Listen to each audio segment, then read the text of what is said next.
भादौ मास सुहावन अति मन भावन अति मन भावन हो सीता बैठिया शोक की छैया गौरी माँ नावैत गौरी माँ नावैयो सीता बैठिया शोक की छैया गौरी माँ नावैत गौरी माँ नावैयो नैया मजार लंबी कैसियाना सोला होसी गरवाना सोला होसी गरवा हुआ मैया नैया मखाई बया हरवर मैया के वीर मेनु मैया नैया मखाई बया हरवर मैया के वीर में हो रतिया सपन राम देखो जजा की उठी बैठो जजा के उठी बैठा हुआ छोटे मोरी सीता हम के पुकारई गरह कौनो भारी गरह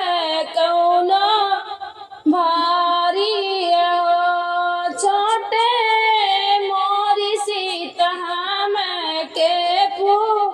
पुकारई गरह कौनो भारी गरह कौनो भारी हो इतना सुनत कापी आए सपत लाई बैठे सपत लाई बोलाई हो नाथ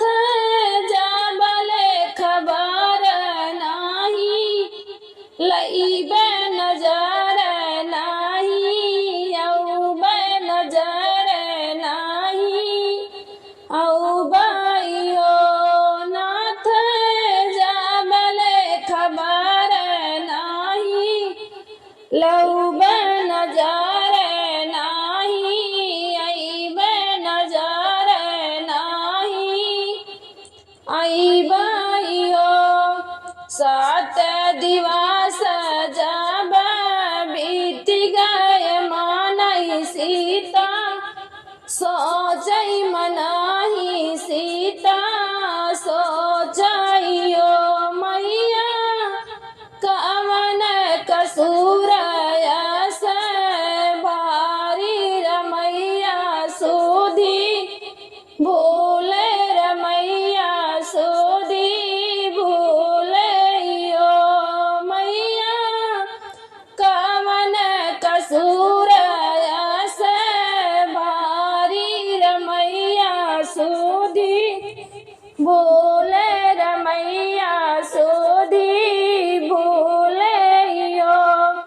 आचरा में गिरी एक मुनरी चकित होई देखई चकित होई देखइयो अरे जे हाय मुनरी गिरायस निकारी बहरे आवई निकारी बहरे आवइयो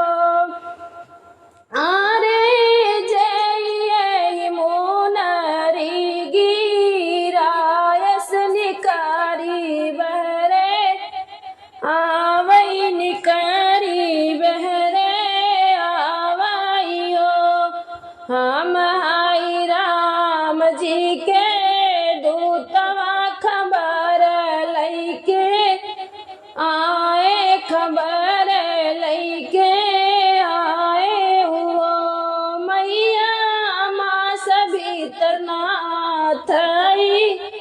आई है तो हाई लाई जई है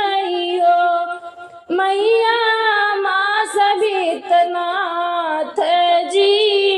आई है तो हाई लाई जई